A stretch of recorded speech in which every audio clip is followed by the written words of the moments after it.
How's it going, everyone?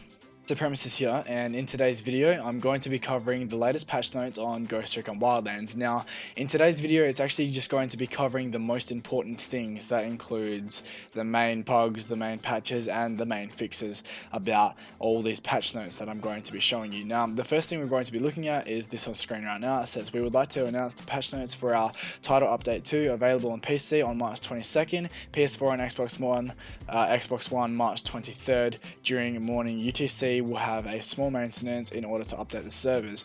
Now, what that means is that the servers are going to go down for a short amount of time so that they can update their game.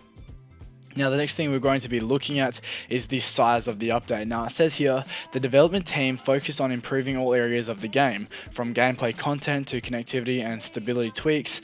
The patch size will be around 3 GB on consoles and up to 5 GB on PC, depending on your client. And an in-game notification will let you know when it's available. Players in-game will need to reboot the game to apply the patch. Please remember that in order to play co-op, all players will need to have the same version of the game. What this means is that if you're trying to join your friend, if you really can't join them, then you need to make sure that they have updated the game as well as you have. Otherwise, you need to see if you need to update yours.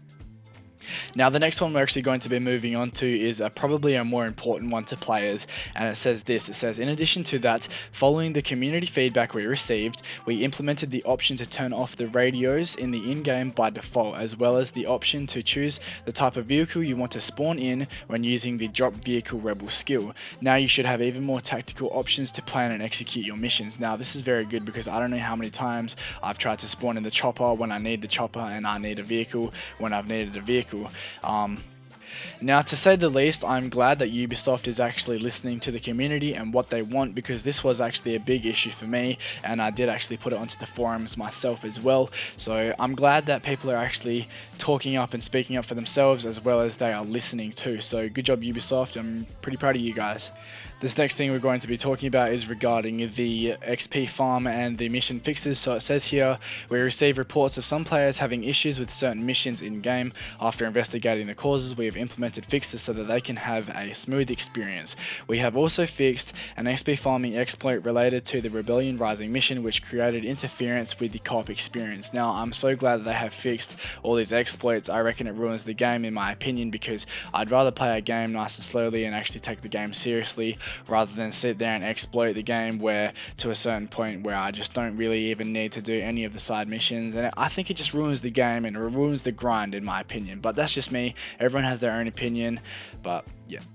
Now, these are actually one of the most, if not the most important patches, or the writing on this patch notes just here, and it says this is basically just gameplay wise of a lot of things in game that needs to be fixed. Now it says here, fix XP awarded when killing an enemy undetected, fix the bug where sometimes vehicle seats could stay booked after NPC exiting, fix the bug where the player would take cover too far from their certain props, players can no longer teleport to safe houses while being hunted, the medical helicopter will now spawn correctly in the tabernacle area side mission, fix bikes not slowing down in water, fix flash grenades not stopping detection, fix an occasional instant game over when falling off a dirt bike. Now that is a big one for me. I'm so glad that they fixed that. Fix the bug where sometimes the player could not tag enemies after hot joining.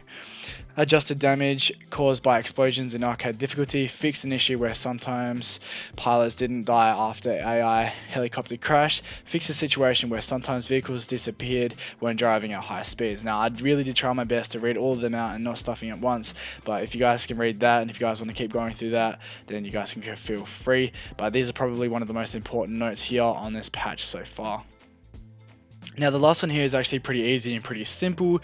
There is world issues, basically fixing various world building glitches and fixing some world parts where the player could get stuck. Now, I don't know how many times I've actually been across this where I've been stuck in between two rocks, or I've gotten stuck in a building, but I've been able to walk out of it because it's kind of like a wall breach, but not really. I guess you could say so. But in saying that, this actually brings me to the end of the video. So if you guys did enjoy and want to see more Recon Wildlands content and other video games and stuff like this, then please be sure to subscribe to my channel. And I basically, just really quickly before the video actually ends, I'm sorry if I sound quiet in this video, but it is actually because I'm trying to keep quiet because it's very late where I am right now, but I'm just trying to get this content out for you guys to watch and whatnot. So it's actually going to be a double upload tonight. So if you guys did enjoy this video, then you guys know what to do, and I'll see you guys in the next video.